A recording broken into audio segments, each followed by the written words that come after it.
Tengan muy pero muy buenas noches, amada audiencia. Aquí estamos nuevamente para seguir con el precioso estudio de la primera carta a los Corintios, esperando que cada uno de ustedes esté con la plena disposición de aprender y de fortalecer su vida espiritual, su vida doctrinal, su relación con el Señor, y que juntos podamos seguir creciendo en este precioso estudio y que, como lo hemos dicho cada jueves, que podamos ser de bendición y de edificación para su vida espiritual.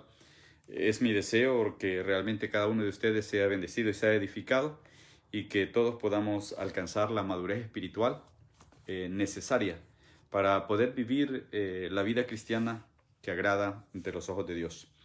Estudiamos acerca de los sacrificios a los ídolos en el capítulo 8. Hoy vamos a hablar acerca del ejemplo del apóstol Pablo como apóstol y la importancia de entender el ministerio del apostolado, ya que en los últimos años ha surgido un movimiento apostólico muy fuerte, que yo en lo personal lo veo lejos del contexto bíblico, mas sin embargo ha tomado fuerza y hay muchos por ahí llamados apóstoles. No sé de dónde ni cómo obtuvieron su apostolado, no me interesa, ni tampoco quiero criticarles. Dios sabe, Dios conoce si verdaderamente son siervos de Él o no. La verdad es que dentro del contexto bíblico quisiera que consideremos a este gran apóstol, el apóstol Pablo, que para mí pues fue el último de los apóstoles y como él mismo dice, a manera de abortivo alcanzó misericordia del Señor y el llamamiento a este ministerio precioso que es el apostolado. Yo creo que en los tiempos nuestros el título de apóstol ya no va, sino creo que aquellos que hacen la obra misionera, ellos merecerían el título de apóstol, pero me parece que queda muy grande.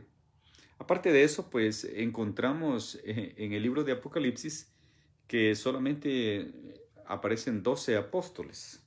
Si bien es cierto, muchos se escudan en las palabras que el apóstol Pablo escribe a la iglesia de Éfeso cuando habla acerca de los 5 ministerios, y pues Pablo habla de profetas y de apóstoles, ¿no?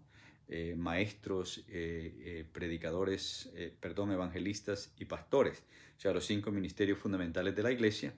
Y pues hay cierta contradicción ahí, no nos vamos a meter en eso. Más que todo, creo que lo que interesa es ver la enseñanza que el apóstol Pablo nos regala en este capítulo 9, cuál es la función de un apóstol, y quizá enfocarnos en la pregunta clave que Pablo hace respecto a los dilemas o a las controversias o a las cosas que se deben y no se deben hacer en la iglesia. Creo que Pablo encierra todo esto en una pregunta, ¿no? ¿Qué es lo mejor para la iglesia? ¿Y qué es lo mejor para el cuerpo de Cristo? O sea, para los demás creyentes, en vez de buscar qué es lo mejor para mí, cuál es mi criterio, cuál es mi beneficio, cuál es mi posición. Eso creo que es el ejemplo que nos da Pablo, ¿no? Él se pone en una posición donde lo más importante es el cuerpo de Cristo, o sea, la iglesia, el resto de los creyentes, ¿no? Y eso es lo que vamos a aprender a través del apóstol Pablo, a diferencia de los muchos apóstoles modernos, donde la posición de ellos es diferente, es un reconocimiento, tener una posición elevada, es tener dominio sobre ciertas iglesias, qué sé yo. Bueno, lo importante, amados hermanos, es que a la luz de la Escritura nosotros podamos entender el ministerio del apostolado. Un precioso ministerio, sí, constituido por el Señor. El Señor fue el que instituyó a los 12 apóstoles. Y es interesante que, si usted ve cuando Judas muere, o sea, Judas sabemos bíblicamente pues que después de haber traicionado al Señor, siendo uno de los 12 apóstoles, él fue y se ahorcó. Entonces quedaron 11 apóstoles. Los 11 que quedaron escogieron a un nuevo apóstol para sustituir a Judas, y ellos escogieron a un tal Matías, que este Matías se menciona únicamente ahí cuando lo eligen, ¿verdad? Ahora, lo interesante en la elección de Matías es que recibimos una información de vital importancia, y es que en la discusión de los apóstoles, ellos ponen como requisito para ser apóstol haber sido instruido directamente por el maestro de maestros, o sea, haber recibido instrucción directa de Jesús. Y entonces ellos encontraron que Matías cumplía con ese requisito y los demás requisitos que ellos ponían. Ahora, lo interesante es que Matías no aparece más sin embargo, más adelante Jesús, ya habiendo ascendido al cielo, o sea, después de la resurrección, se le aparece a Saulo de Tarso. Cuando Saulo de Tarso tiene ese encuentro con Jesús, se convierte a Cristo, y el llamado de Saulo de Tarso es el predicar el evangelio a los gentiles, y entonces Saulo, quien es el apóstol Pablo, recibe este llamado al apostolado. Ahora, la iglesia refutaba eso porque ya ellos habían sustituido a Judas, pero en realidad el Señor está tomando a Pablo en vez de Judas. Ahora, los nuevos apóstoles, no sé quién sustituye a quién, porque obvio, los 12 murieron, los 13 si contamos a Judas todavía, o los 14 y si incluimos a Pablo. Pero lo que me llama a mí la atención es que cuando llegamos a Apocalipsis y se da la descripción de la Nueva Jerusalén, dice que la ciudad tiene 12 puertas y cada puerta es una perla, y en cada puerta está inscrito el nombre de uno de los 12 apóstoles. Ahora, ¿quiénes se quedaron fuera? Bueno, eso se lo dejo a usted de tarea. Pero lo que dice la Biblia es que hay 12 apóstoles inscritos en las puertas de la ciudad. Vamos al texto, capítulo 9 de Primera de Corintios. ¿No soy apóstol?, pregunta Pablo. ¿No soy libre? ¿No he visto a Jesús, el Señor nuestro? ¿No sois vosotros mi obra en el Señor? Ahora, mire que esta serie de preguntas las está lanzando el apóstol Pablo para defender su apostolado, ya que, como dije hace un momento, la iglesia consideraba que el otro apóstol era Matías y no Pablo. Ahora, Pablo tiene que defender su apostolado, pero más que defender su apostolado, como en otro texto, en este pasaje, Pablo está más bien abogando por los derechos de un apóstol, por los derechos de un siervo de Dios. Ahora, un verdadero siervo de Dios, porque el problema que tenemos hoy día en la iglesia es que muchos funcionan con el título de siervo de Dios, muchos se escudan en el hecho de que viven por fe y entonces están haciendo daño a la iglesia de Cristo, al cuerpo de Cristo. Iglesia, nosotros somos el cuerpo de Cristo, bíblicamente hablando. Cristo Jesús es la cabeza y nosotros somos el cuerpo, ¿verdad? Vamos a ver cuando lleguemos al capítulo 12 que dice el apóstol Pablo que aunque somos muchos los miembros de la iglesia o del cuerpo de Cristo, formamos un solo cuerpo, del cual Jesús es la cabeza. ¿Okay? Entonces, Pablo lanza esta serie de preguntas. Acuérdese que se está dirigiendo a la iglesia en Corinto. La iglesia está recibiendo respuesta a ciertas preguntas que habían enviado al apóstol Pablo, Y Pablo, a través de esta carta, está respondiendo esas preguntas, está contestando a las inquietudes de esta iglesia, que era una iglesia bastante problemática. Y vimos al principio, en el capítulo 1, las razones por qué esta iglesia era tan conflictiva, por qué había tanto problema en esta nueva iglesia de Corinto. Entonces Pablo pregunta, ¿no soy acaso apóstol? ¿No soy yo libre? ¿No he visto yo a Jesús el Señor nuestro? ¿No son ustedes mi obra en el Señor? O sea, Pablo les está recordando que si bien es cierto, él surgió al Evangelio después de que Jesús había muerto, él sostiene de que Jesús se le apareció. Y no solamente Jesús se le apareció en su conversión en el camino a Damasco, sino hay otras experiencias del apóstol Pablo que se asume que es el tiempo de formación cuando él tiene esa confirmación a su llamado y él tiene la instrucción directa de parte de Jesús para la tarea que él iba a hacer. Entonces, por eso es que él se identifica como apóstol por la gracia y la misericordia del Señor, no porque él quería ser apóstol. Ahora, hay muchos que quieren ser apóstoles. Bueno, pero la Biblia me dice a mí que no es de el que quiere, sino del que Dios tiene misericordia.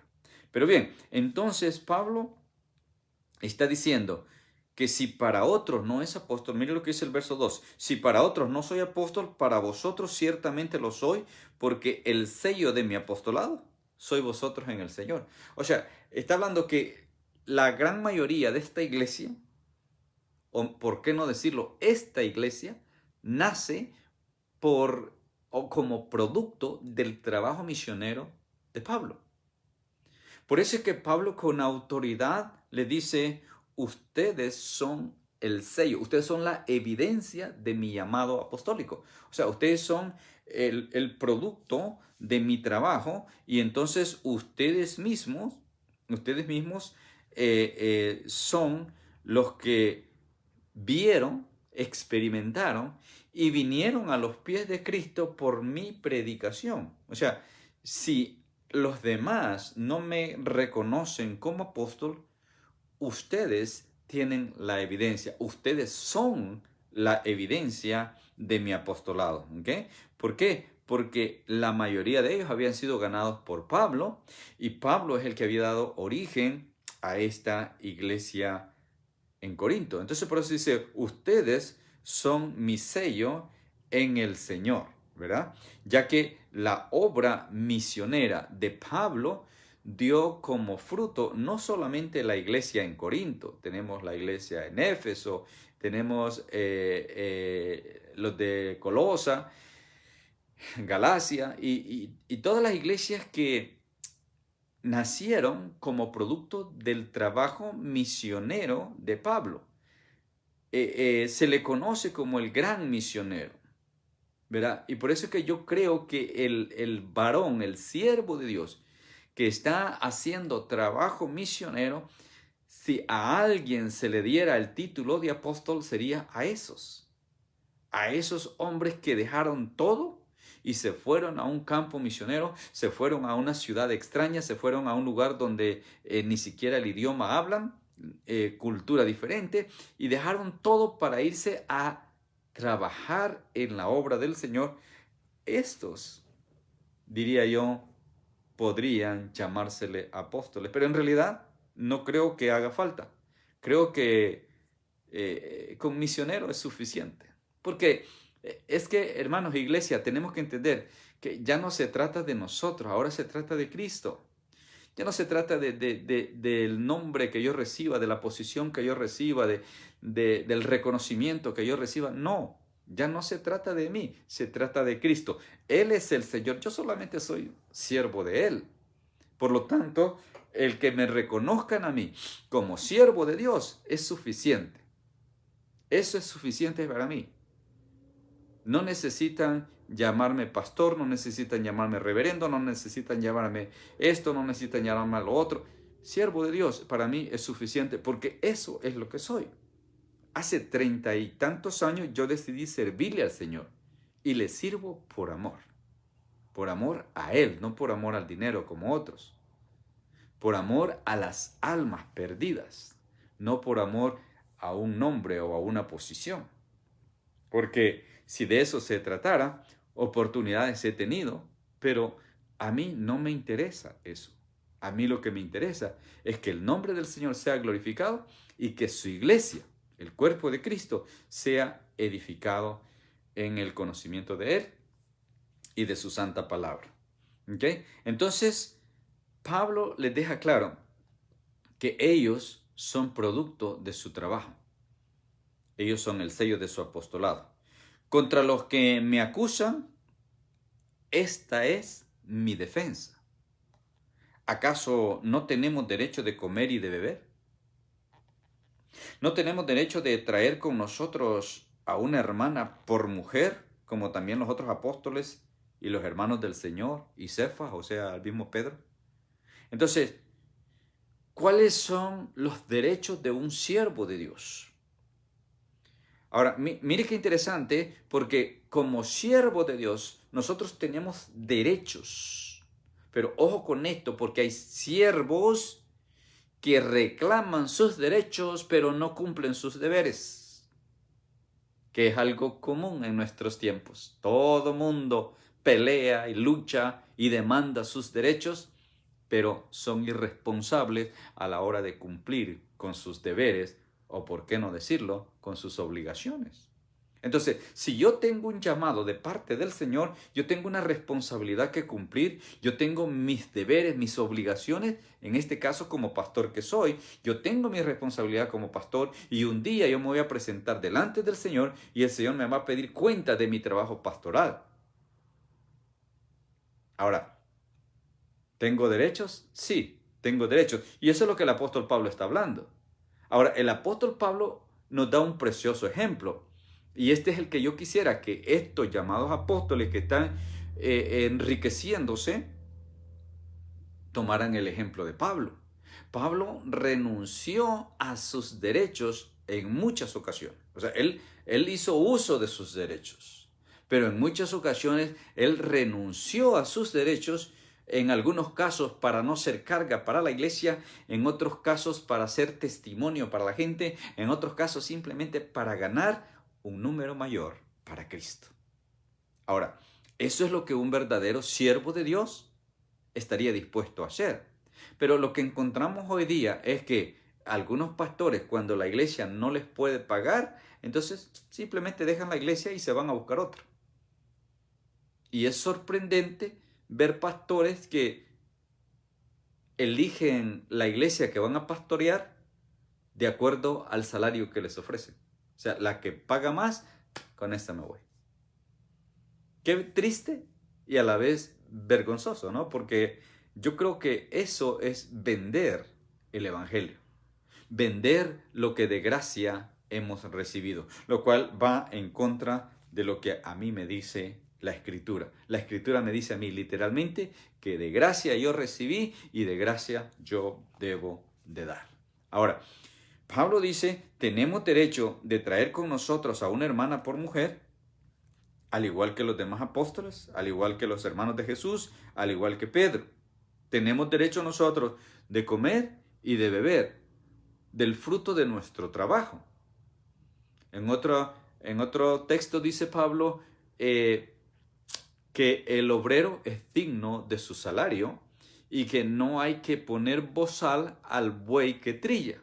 O sea, cada uno conforme a su trabajo tiene derecho a gozar del fruto de su trabajo. Entonces, si un siervo de Dios está ocupado en la obra del Señor todo el tiempo, entonces tiene derecho a alimentarse, a comer, a beber y a vivir del fruto de su trabajo, que eso es lo que todo mundo hace, ¿no? Todos vivimos del fruto de nuestro trabajo. Claro, algunos trabajamos en construcción, otros trabajamos en negocios, otros trabajamos en cultivar, qué sé yo, en diferentes áreas que trabajamos y del fruto de nuestro trabajo es que nosotros vivimos. Entonces, el siervo de Dios, está diciendo Pablo, tiene derecho a vivir del fruto de su trabajo. Entonces, el trabajo nuestro como siervos de Dios es ministrar al cuerpo de Cristo, es cuidar la vida espiritual suya, es alimentar su vida espiritual. Entonces, la iglesia tiene la responsabilidad de corresponder a su pastor con el cuidado para él y para su familia. Por eso es que la iglesia debe de sacar un salario para su pastor. La iglesia debe de cuidar a su pastor. Ahora, hay iglesias que realmente nunca prosperan. ¿Y sabes por qué nunca prosperan? Porque no cuidan a su pastor. Las iglesias se estancan, las iglesias pasan en crisis todo el tiempo porque el dinero que recogen en diezmos y ofrendas lo utilizan para eventos, para edificios, para utilidades, y si sobra le damos algo al pastor. Tremendo error.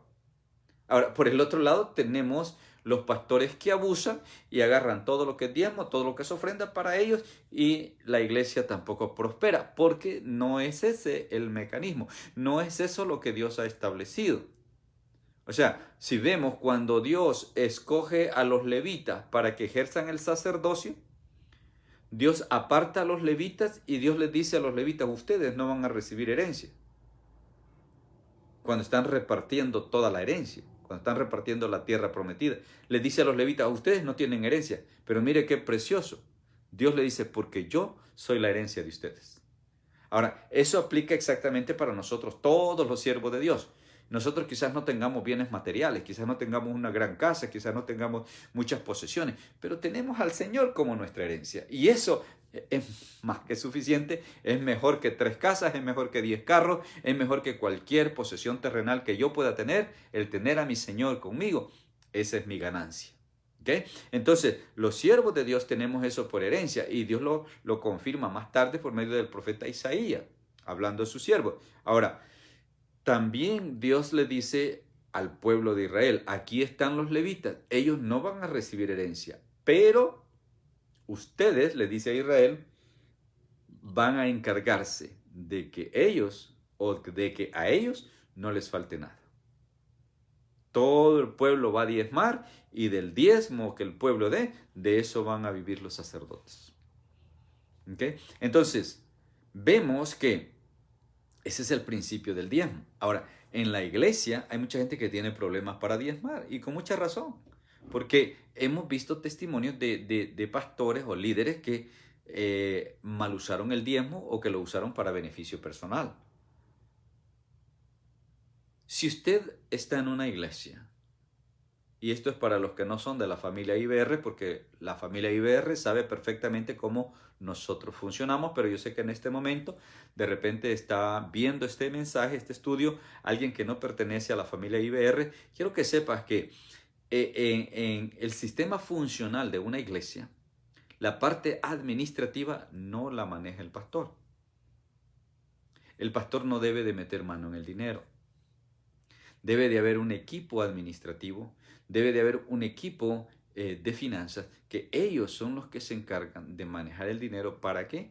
Para el testimonio del pastor ante la iglesia y para que la iglesia tenga la plena confianza de que el pastor no va a abusar, como lo hemos visto en otros casos. ¿Okay? Entonces, la organización de tu iglesia, de la iglesia donde estás, dice mucho. ¿Cómo está organizada la iglesia? ¿Verdad? ¿Cuál es la estructura de gobierno que tu iglesia tiene? Considéralo para que no vengas a ser un día víctima del mal uso de esto, ¿no? Entonces, Pablo dice que nosotros tenemos todos esos derechos. Ahora, mire lo que dice el verso 6. O solamente yo y Bernabé no tenemos derecho de no trabajar. ¿Okay? O sea, como siervos de Dios, tenemos el derecho de no trabajar en un trabajo secular. Porque no es que los siervos de Dios no trabajemos, sino no trabajamos en un trabajo, en una tarea secular, porque nuestro trabajo es en la obra del Señor. Entonces, si tú trabajas para una fábrica, la fábrica te paga. Si tú trabajas para una tienda, la tienda te paga. Si tú trabajas para un negocio, el negocio te paga. Si tú trabajas para don Juan te paga. Y los que trabajamos para la iglesia, ¿quién nos paga? Bueno, el Señor de la iglesia es Jesús. Él es el que nos paga, pero nos paga a través de la iglesia, que es el cuerpo de Cristo. ¿Ok? Ahora, este es un balance entre pastor e iglesia, iglesia-pastor, porque muchas veces se desvía el pastor y muchas veces se desvía la iglesia. Entonces tenemos que llegar a un balance dentro del contexto bíblico, porque como siervos de Dios tenemos derecho a dejar el trabajo secular para enfocarnos 100% en la obra. Pero resulta de que si en la obra yo no recibo lo suficiente para mantener a mi familia, especialmente cuando tenemos niños pequeños, entonces, ¿qué tengo que hacer yo? Trabajar secularmente y combinar el trabajo secular con el trabajo en la obra, hasta que la iglesia desarrolle la capacidad o desarrolle el entendimiento de la responsabilidad del sostenimiento del pastor y su familia. Nosotros hemos abierto nuevas iglesias y nuestra filosofía es esa. Lo primero es que la iglesia aprenda la responsabilidad de sostener a su pastor. Esa debe ser la primera meta de una iglesia naciente. Desarrollar la capacidad de poder asalariar a un pastor. ¿Para qué? Para que ese siervo, ese pastor, se dedique a tiempo completo a cuidar de la obra. Porque de lo contrario, tiene una familia que mantener y va a tener que ir a trabajar afuera, tiene que buscar trabajo aquí, buscar trabajos allá, y entonces de esa manera se sostiene y trabaja en la obra. Bendito sea el Señor. Yo alabo al Señor por aquellos siervos que no miran el esfuerzo, no miden el esfuerzo, sino simplemente se avientan y le sirven al Señor, trabajan en la obra del Señor y trabajan aquí y trabajan allá y hacen esto y hacen lo otro para poder sostener a su familia, pero no dejan la obra. Me da pena y me da vergüenza por aquellos que porque la iglesia no les puede pagar, entonces simplemente dejan de pastorear, se olvidan de la obra y se van a trabajar a otro lado. Qué pena, ¿no? Porque eso confirma de que no hay un llamado genuino de parte del Señor. No hay un llamado en el corazón. Entonces, cuando hay un llamado, hermanos, nada ni nadie nos va a detener. Yo recuerdo una época en la iglesia donde un grupito se levantó y querían correr. Me dijo, güey, si ustedes no es que me van a quitar el pastorado, o sea, ustedes no quieren que los pastoree, no hay problema, o sea, yo me voy a pastorear a otro lado, o sea, no es problema. ¿Por qué? Porque muchas veces nosotros no entendemos de que la iglesia es el cuerpo de Cristo y debemos de funcionar ligados a Cristo. Y para funcionar ligados a Cristo, entonces nosotros necesitamos conocer la palabra. Por ignorar la palabra, muchas veces cometemos errores garrafales dentro del desarrollo de la iglesia. Y a veces simplemente porque ya eres un líder de aquí o porque te mencionaron líder allá, ya quieres revolucionar todo y quieres darle vuelta a todo. No. El pastor va a ser siempre la autoridad espiritual en la iglesia. Ahora, hay gente que se le da toda la autoridad administrativa en la iglesia y como tiene la autoridad administrativa, pretende también tener autoridad por encima del pastor. No te equivoques. No te equivoques. La autoridad de la iglesia sigue siendo el pastor, por mucha autoridad que tú tengas a nivel administrativo. Es administrativo y lo administrativo con lo espiritual son dos cosas diferentes. Entonces, muchas veces yo he visto en iglesias donde tienen conflictos la directiva administrativa con el pastor. Porque a veces la junta administrativa quiere gobernar al pastor y quieren dirigir al pastor, quieren manipular al pastor y quieren que el pastor se someta a ellos. No, Dios puso al pastor como el ángel de la iglesia, como la autoridad de la iglesia. Y este grupo, esta persona que tiene autoridad administrativa, es porque la iglesia se lo ha dado. Pero tiene que estar sujeta al pastor. Porque así como Cristo es la cabeza de la iglesia, el pastor es la cabeza a nivel local. Y es importante entender estos principios porque de la misma manera del pastor se derivan otros liderazgos que van en cadena y es lo mismo. O sea, cada persona tiene un líder inmediato a quien sujetarse. Y los mismos líderes tienen a otro líder a quien sujetarse. Y esto es lo que hace que haya una organización funcional dentro del marco bíblico que agrada a Dios, y entonces Dios respalda la obra que se hace en esa iglesia. Entonces, tenemos derecho de no trabajar. Ahora, esto no quiere decir que yo me voy a sentar y voy a esperar a que la iglesia me mantenga. No, yo voy a hacer mi trabajo con la iglesia. Y si la iglesia tiene dificultad, ya sea porque no hay recursos económicos o porque no hay voluntad de la iglesia para compensar mi trabajo, bueno, entonces yo me rebusco por aquí, me rebusco por allá y busco qué hacer para devengar algún dinero. Ese es el ejemplo que yo recibo de Pablo. Ese es el ejemplo del gran apóstol Pablo, y ese es el ejemplo que todos los que dicen ser siervos de Dios deberíamos de seguir. No estar esperanzado, no estar dependiendo de la iglesia, ni mucho menos demandar como algunos, ¿no? Algunos demandan, exigen que tienen que. No, la iglesia no tiene que. Cada uno de nosotros tenemos un llamado, tenemos una tarea, y la vamos a hacer para gloria y honra de aquel que nos llamó. Bendito sea el Señor por aquellos que reconocen el trabajo de los siervos. Bendito sea el Señor por aquellos que honran a los siervos de Dios. Pero si no los honran, si no los reconocen, eso no te va a quitar a ti el llamado, no te exime de tu responsabilidad. Y eso es lo que yo aprendo de Pablo en este capítulo 9. Si bien es cierto, tenemos derechos, pero también tenemos deberes. Y yo, en un momento dado, debo de renunciar a mis derechos con el fin de que la obra del Señor siga caminando, el Evangelio se siga predicando y el cuerpo de Cristo siga siendo edificado. Como dije al principio, y creo que lo voy a estar repitiendo, ¿qué es lo mejor para la iglesia? Y en eso es lo que debemos centrarnos. Un verdadero siervo de Dios siempre va a estar buscando qué es lo mejor para la iglesia, qué es lo mejor para el cuerpo de Cristo. Ya que si fuimos llamados y se nos encomendó un ministerio, cualquiera que sea, llámese como se llame, el ministerio que Dios ponga en nuestras manos va a ser para dos cosas.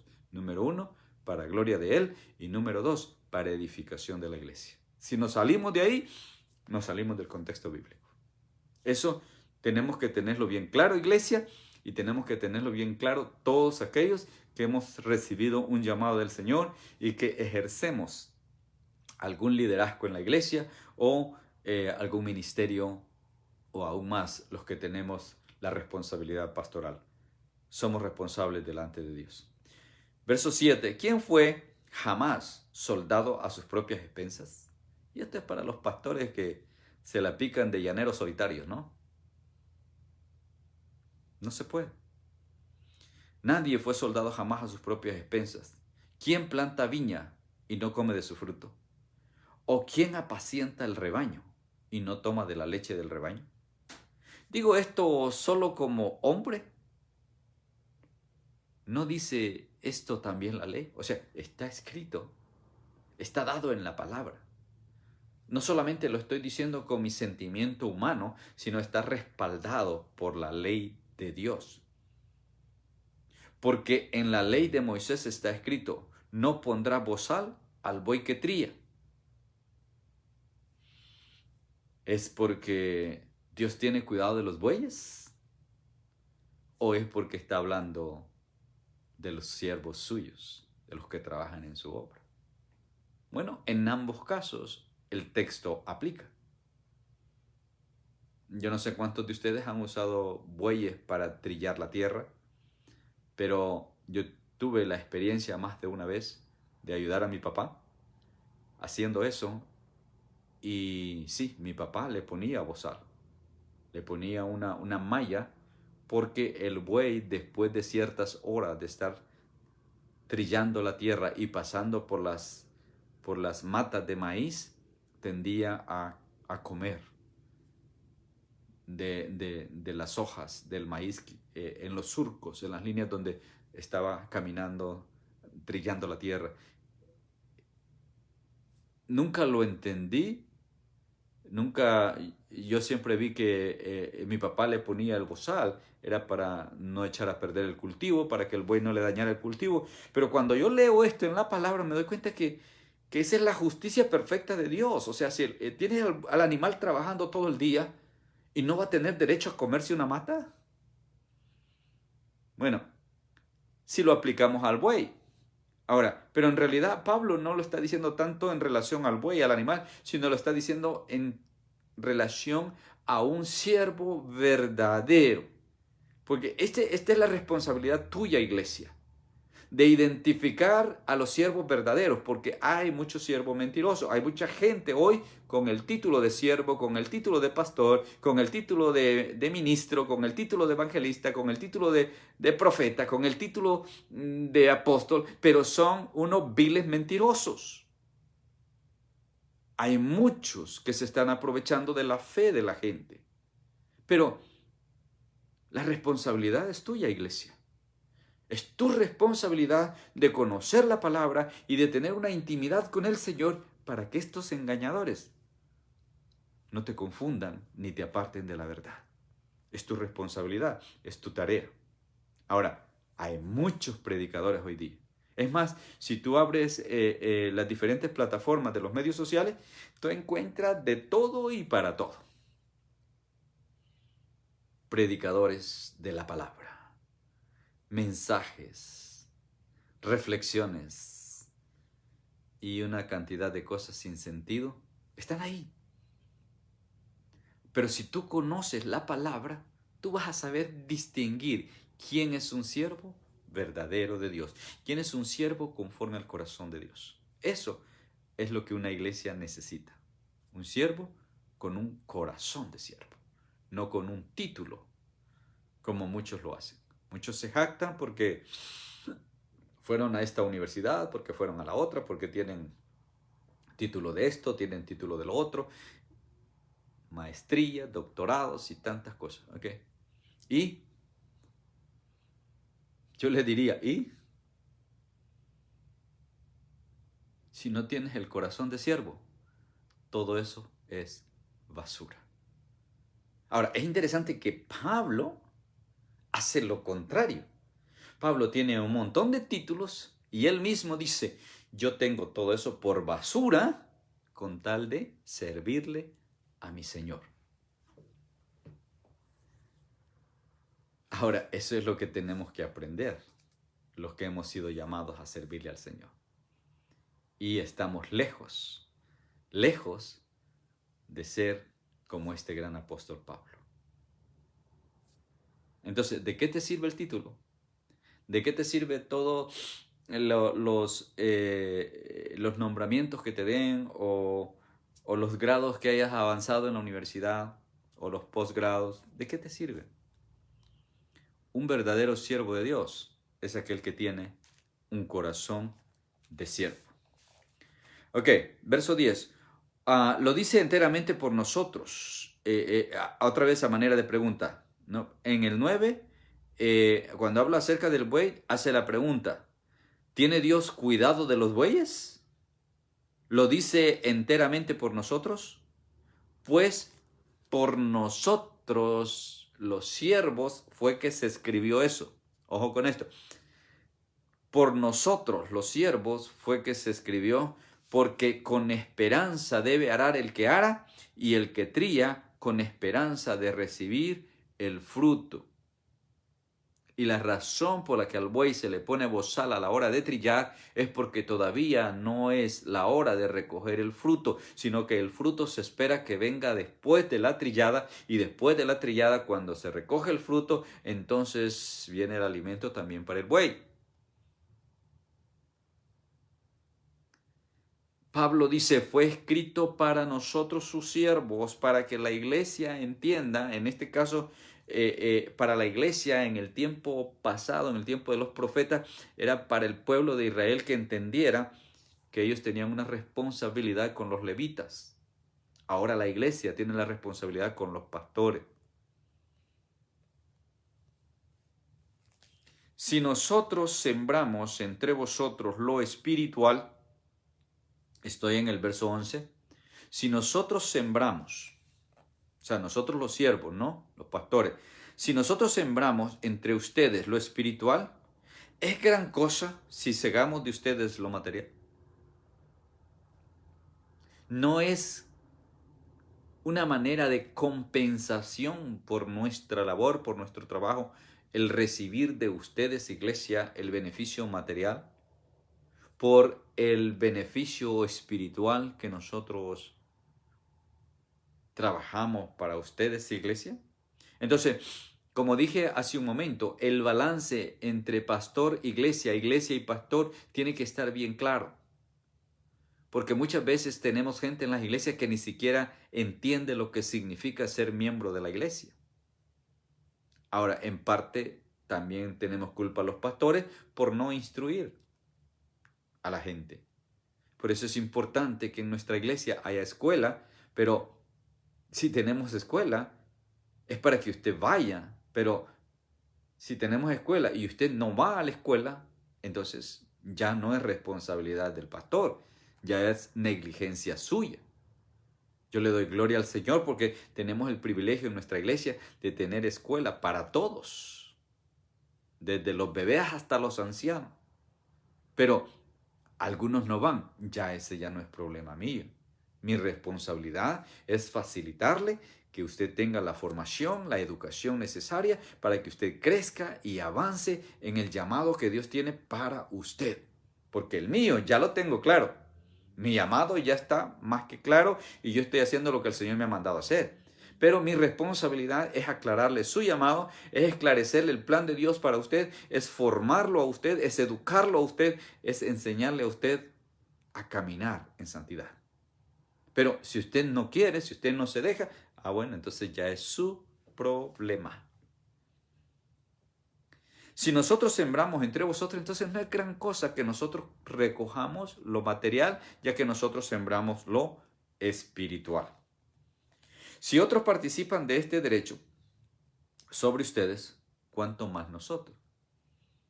O sea, Pablo le está diciendo a los corintios, si hay otras personas que están siendo beneficiadas de su labor, de su trabajo, de sus bienes, de sus beneficios, ¿cuánto más nosotros que trabajamos en alimentar su espíritu?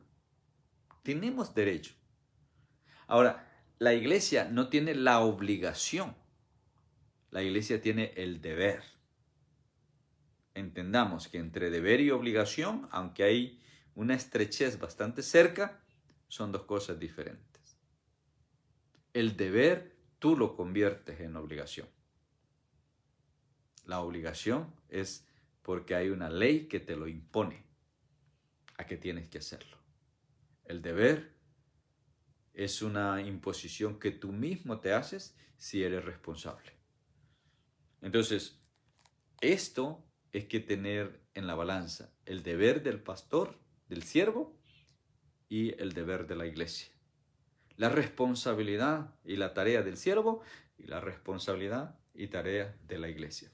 Somos un cuerpo, aunque seamos miles de miembros, somos un solo cuerpo y debemos de trabajar en armonía.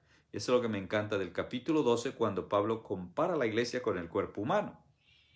Que al igual que el cuerpo humano tiene muchos miembros, dice, así la iglesia, muchos miembros podemos ser, cada miembro tiene una función y formamos un solo cuerpo que es el cuerpo de Cristo.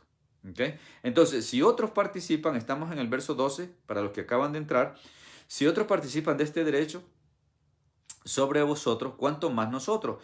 Pero no hemos usado de este derecho, y aquí lo que estaba diciendo hace un momento, o sea, renunciar a nuestro derecho. Dice Pablo, no hemos usado de este derecho, sino que lo soportamos todo por no poner ningún obstáculo al Evangelio de Cristo. Entonces Pablo dice, hemos renunciado a ese derecho con el único fin de que el Evangelio no tenga obstáculo. Si el hecho de que yo reciba el sustento por parte de ustedes, eso va a bloquear la predicación del Evangelio, entonces yo renuncio, yo no quiero nada, no quiero recibir nada, porque lo que yo quiero, a lo que yo he sido llamado, es a dar, no a recibir. Por eso es hermoso cuando la iglesia entiende su responsabilidad y de corazón se toman la tarea del cuidado pastoral, de cuidar a su pastor. Ahora, yo le pregunto a usted, ¿Cuándo fue la última vez que usted fue a visitar a su pastor?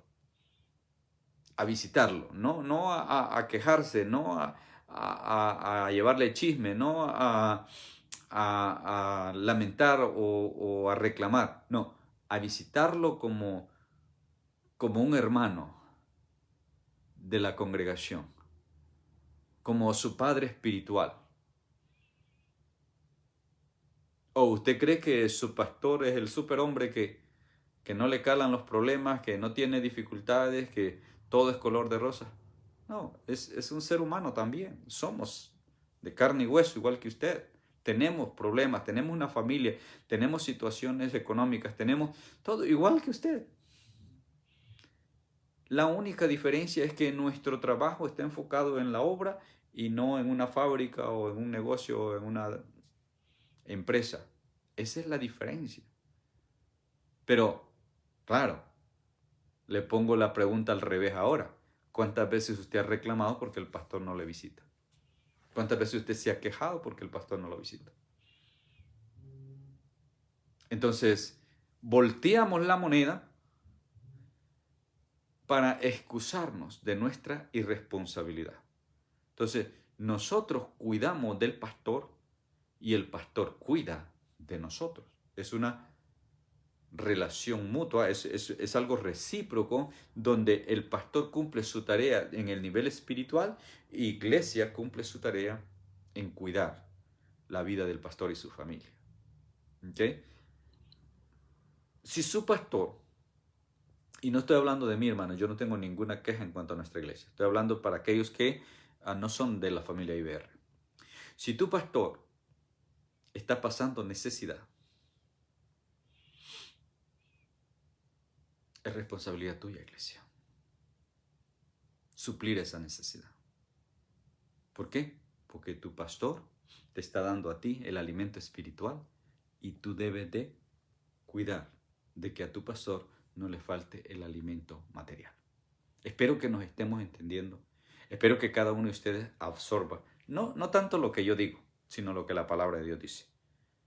¿Okay? Entonces Pablo dice que él renunció a ese derecho para que no hubiera tropiezo a la predicación del Evangelio. Para que la gente no dejara de oír el Evangelio, prefirió ponerse a trabajar, y usted lo ve en el libro de los Hechos, el apóstol Pablo trabajando, fabricando tiendas de campaña. Usted lo puede ver ahí en el capítulo 18, me parece, el libro de los Hechos, junto con Aquila y Priscila, construyendo tiendas para sobrevivir. Ahora, muchas veces a nosotros nos toca. A mí me ha tocado muchas veces personalmente tener que volver a mi trabajo, tener que agarrar un trabajo aquí, agarrar otro trabajo allá para poder sobrellevar las cargas de la casa, de la familia, carga que le debería de tocar a la iglesia. Pero muchas veces hay ese desbalance, ¿no? Y eso es lo que aprendemos del apóstol Pablo acá. ¿No sabéis que los que trabajan en las cosas sagradas comen del templo? ¿Y los que sirven al altar, del altar participan? O sea, y esto lo aprendemos desde el sacerdocio levita. Cuando Dios separó a los levitas para ministrar en el templo, Dios dijo, ustedes van a comer de todas las ofrendas que traen, de allí se van a alimentar. Ahora les recuerdo, en el tiempo antiguo, pues las ofrendas, incluso los diezmos, venían en fruto, en productos alimenticios, o sea, lo que la gente cosechaba. ¿Verdad? Pero el concepto es que la responsabilidad del pueblo era de sostener a los que ministraban en el templo, en este caso a los levitas. Así también ordenó el Señor a los que anuncian el Evangelio, que vivan del Evangelio. ¿Okay? Ahora, el mismo Jesús, en el Evangelio de Mateo y en el Evangelio de Lucas, en el capítulo 10, el mismo Jesús da a conocer que el que predica la palabra, el que predica el Evangelio, que viva del Evangelio. Ahora, otra vez, seamos sensatos, seamos entendidos, iglesia, y aprendamos a distinguir los verdaderos siervos, porque vamos a encontrar gente que ha abusado de esto. El verdadero siervo está dispuesto a renunciar a este derecho. el que no es siervo verdadero abusa de este derecho, lo exige, lo demanda. De repente alguno de ustedes habrá estado en una iglesia donde le mandan a cobrar el diezmo. Lo siento por usted, hermano. Pero yo sé de iglesias donde lo tienen controlado y cuando llega la fecha, usted recibe el cobro. Y si usted se atrasa, le llega una nota de reclamo. Lamentablemente, ¿no? De que los hay, los hay. Pero usted, iglesia, debe de conocer la palabra y debe de saber dónde está parado. Y debe de aprender a reconocer quiénes son los verdaderos siervos de Dios. Y cuando usted identifique un verdadero siervo de Dios, a ese varón, respételo, hónrelo y sírvale en lo que esté a su alcance. Porque de esa manera usted va a glorificar a Dios. Es mi punto de vista. Un verdadero siervo de Dios es digno de honra. Es digno de recibir estos derechos de que el apóstol Pablo habla. No de exigirlos, sino de recibirlos. Ahora, es la iglesia la que tiene que encargarse de que los reciba y no el siervo de demandarlos, aunque tiene derecho de demandarlo. Pero el corazón de siervo nos lleva a la actitud de Pablo, a renunciar a ello para que el evangelio no tenga tropiezo. Porque cuando yo empiezo a exigir, a demandar, entonces mucha gente va a dejar de escuchar el evangelio por esa actitud de imposición, la cual no queda nada bien en ningún siervo de Dios. Entonces, Pablo le dice a Timoteo que el siervo de Dios no es contencioso. Y aquí va para aquellos que son siervos, que son apóstoles, que son profetas, que todavía tienen un carácter de 1000 demonios, que no se les puede dirigir la palabra porque son arrogantes, porque son altivos y se enojan con cualquier cosa y responden de una manera pedante ante cualquier situación que se presenta. Es una vergüenza que lleves ese título. Realmente creo que ese título te sirve nada más para empañar el nombre de la Iglesia de Cristo. Lamentablemente. Y quien sea, no importa el título que tengas, te lo digo en tu cara, no es saludable, no es sano, le está haciendo daño a la iglesia. Pero otra vez vuelvo a ti, iglesia, tú eres la culpable, porque tú lo permites, porque tú lo apruebas, porque tú eres el cuerpo de Cristo y no debes de permitir cosas que no vayan de acuerdo a la Escritura. Apeguémonos a la palabra, es tan simple, tan sencillo. No hay problema de interpretación como algunos ateos o incrédulos sostienen, de que hay problemas de interpretación. No, la confusión está en aquellos que usan la palabra intencionalmente para confundir a otros. ¿Por qué?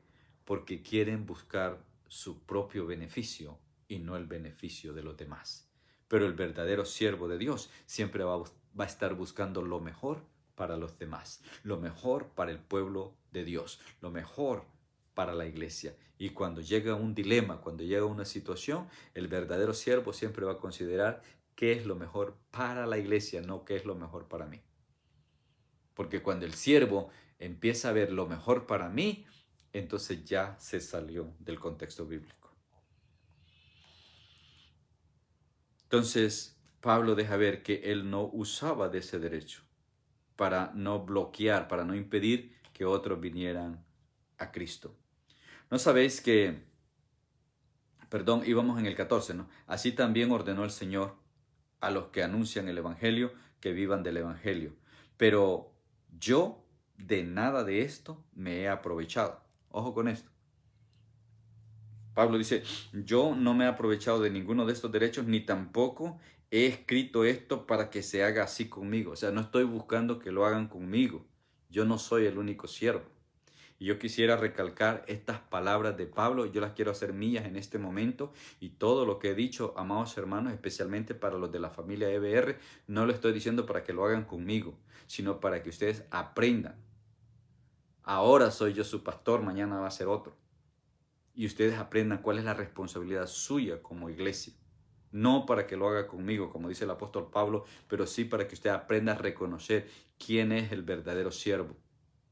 A lo mejor yo no califico para usted como un verdadero siervo, entonces mucho menos que lo haga conmigo.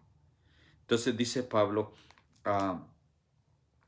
en el verso 15, ¿no? Donde estamos, digo, ni tampoco he escrito esto para que se haga así conmigo, porque prefiero morir antes que nadie desvanezca esta mi gloria.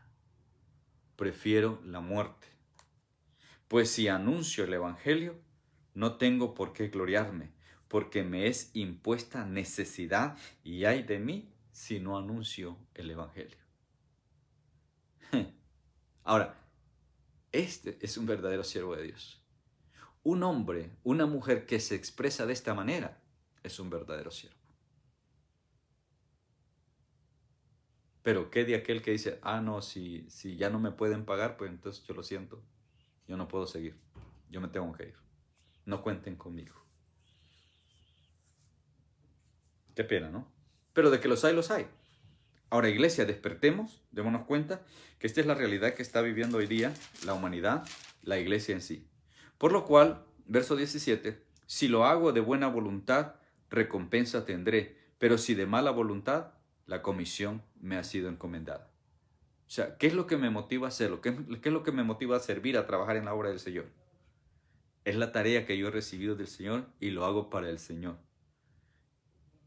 Y más vale que lo haga de buena voluntad, porque a eso me ha llamado el Señor. ¿Cuál pues es mi galardón? Que predicando el Evangelio, presente gratuitamente el Evangelio de Cristo, para no abusar de mi derecho en el Evangelio. Por lo cual, siendo libre de todos, me he hecho siervo de todos para ganar a mayor número. Entonces, Pablo dice, renuncio a estos mis derechos para que muchos puedan conocer a Cristo. Y no abusar así de estos mis derechos. ¿Okay? Lo presento gratuitamente. Ahora, usted sabe que hay evangelistas o ciertos artistas, diría yo, que andan promoviendo un ministerio por ahí, que andan de iglesia en iglesia. ¿Y cuánto cuesta que usted los traiga a su iglesia? Y le hablo como pastor. Hay personajes que se me han ofrecido que los invite a venir a nuestra iglesia por cierta cantidad de dinero. Desde el momento en que sale una cierta cantidad de dinero, yo descarto a esa persona. Bueno, hace años tomé la decisión, o como iglesia tomamos la decisión de no invitar más a nadie, porque se había vuelto un negocio. Y entonces hay gente que ofrece su servicio evangélico por cierto monto. Algunos otros lo hacen por una ofrenda, lo cual es más pasadero, pero igual cuando a esa ofrenda le ponen un número, también ya se salieron del contexto bíblico. Porque la ofrenda debe ser lo que el pueblo o la iglesia puede o quiere dar. Es como las propinas. Tú vas a un restaurante. No es lo mismo cuando de tu corazón sale darle $5 o $10 al mesero porque te atendió bien, a cuando tú ves el recibo y en el recibo te dice es el 15, el 20% y es tanto, punto. Es una diferencia enorme. Ese mismo negocio aplica en las iglesias hoy día. Qué pena y qué vergüenza para la gente que hace esto. Yo no creo que son predicadores del evangelio, estos son negociantes del evangelio. Y yo entiendo que si tú te mueves de un lugar a otro y si es un grupo musical o lo que sea, implica gastos. Sí, yo lo entiendo eso. Pero si tú no estás en condición de suplir esos gastos, entonces no te metas en eso. No es tu llamado. Porque el que te den una recompensa, el que te den una ofrenda, el que te den la propina, va a depender del pueblo, no de ti. Ahora, si tú lo haces de esa manera, de corazón, para Dios y no para la gente, entonces Dios va a poner en el corazón de ese pueblo recogerte una ofrenda y la ofrenda va a ser hasta mucho más de lo que tú necesitas. Pero esa es la dinámica que mucha de esta gente no ha entendido. Entonces se mueve a manera de negocio y están haciendo negocio del evangelio. Ahora, otra vez, la iglesia es la culpable. La iglesia es la culpable. ¿Por qué? Porque quieren oír al fulanito, porque quieren que venga la fulanita, porque quieren a este, quieren al otro. Y es obvio, va a tener un costo. Va a tener un costo. Y la iglesia debe de ser consciente y compensar ese costo para traer al fulanito, para traer a la fulanita.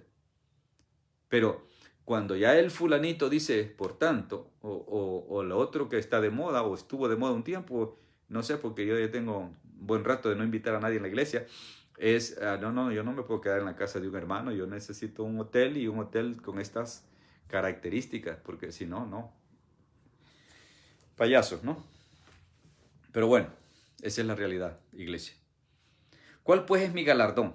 Que predicando el evangelio, presente gratuitamente el evangelio de Cristo, para no abusar de mi derecho en el evangelio. Por lo cual, siendo libre de todos, me he hecho siervo de todos para ganar un mayor número. Y aquí es donde va la clave.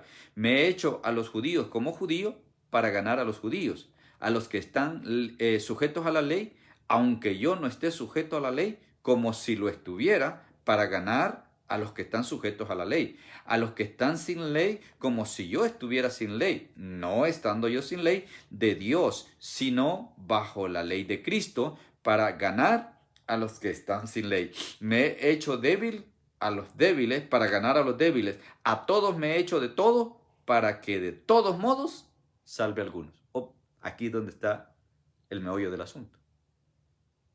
Para que de todos modos termine ganando a algunos para Cristo. Esta debe de ser la mentalidad de los siervos de Dios. Esto es lo que piensa y hace un verdadero siervo. Que de todos modos gane a alguien. ¿Ok?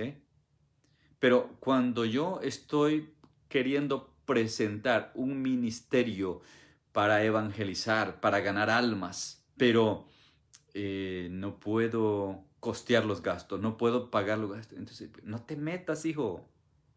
No te metas, porque si no puedes cubrir esos gastos es porque no es tu llamado. Dios no te está mandando a hacer eso. Estás haciendo lo que tú quieres hacer, no lo que Dios quiere que tú hagas. Porque el día que Dios quiera que lo hagas, entonces Dios te va a poner los recursos y te va a decir, ahora sí, estás listo, ve y hazlo, sin esperar recompensa de aquellos. Ahora, Dios puede usar a aquellos para reembolsar y tú sigas haciéndolo. Gloria a Dios. Entonces, ese es el respaldo que Dios te va a dar. Pero no pretendas que, me voy a ir a ofrecer. Yo vivo en Atlanta, me voy a ir a ofrecer allá a Nueva York, me voy a ir a ofrecer a Texas. Les llevo una campaña por $5,000. Por $5,000 voy y te doy 3 días de campaña con tremenda predicación. Porque ni siquiera voy a cantar porque no soy cantante. Pero te llevo tremenda predicación. Entonces voy, predico, me traigo $5,000. Bien pagado. Entonces, en un fin de semana, 3 días, gasté cierta cantidad en los pasajes, en el viaje, pero ¿cuánto me quedó de ganancia? Negocio. Pero la iglesia lo permite. Que porque es el gran evangelista, porque es el gran escatólogo, porque es el gran teólogo, porque es el doctor tal, porque... payasadas. Me he hecho a cada uno como es con el fin de ganarlo. No ganar para mí, no ganancia mía, sino el beneficio para la obra, para la iglesia. Entonces Pablo pudo renunciar a todo eso con el fin de ganar al mayor número posible. Esto lo hago, verso 23, ya estamos terminando, lo hago por causa del evangelio para hacerme copartícipe de él. ¿No sabéis que los que corren en el estadio, todos a la verdad corren, pero uno solo se lleva el premio? Corran ustedes de tal manera que lo obtengan. Todo aquel que lucha, de todo se abstiene. Ellos a la verdad para recibir una corona corruptible, pero nosotros vamos a recibir una corona incorruptible. Así que yo de esta manera corro, no como a la aventura, de esta manera peleo, no como quien golpea al aire, sino que golpeo mi cuerpo y lo pongo en servidumbre, no sea que habiendo sido heraldo para otros, yo mismo venga a ser eliminado y pierda las bendiciones que Dios tiene para mí. Ahora, ese es el gran ejemplo que tenemos del gran apóstol Pablo. Juzga tú. ¿Tienes un verdadero siervo como pastor? ¿Tienes un verdadero siervo como líder? ¿Tienes un verdadero siervo como maestro? Y aquellos que siguen a los apóstoles y que siguen a los profetas, míralos, examínalos. ¿Son verdaderos siervos? ¿Cumplen con los requisitos que dice Pablo? ¿Están dispuestos a renunciar a ellos mismos? ¿Están dispuestos a renunciar a sus derechos con el fin de que la obra siga creciendo, con el fin de ganar a otros para Cristo? ¿Están dispuestos a bajarse del carro de último modelo que traen con el fin de no ser estorbo para que otros se conviertan? Júzgalo tú. Reciban un abrazo a la distancia. Se les ama. Los espero el próximo jueves. Vamos a continuar con el capítulo 10 y vamos a entrar nuevamente al tema de la idolatría. Un abrazo y bendiciones a todos. Que tengan una linda y preciosa noche. Amén.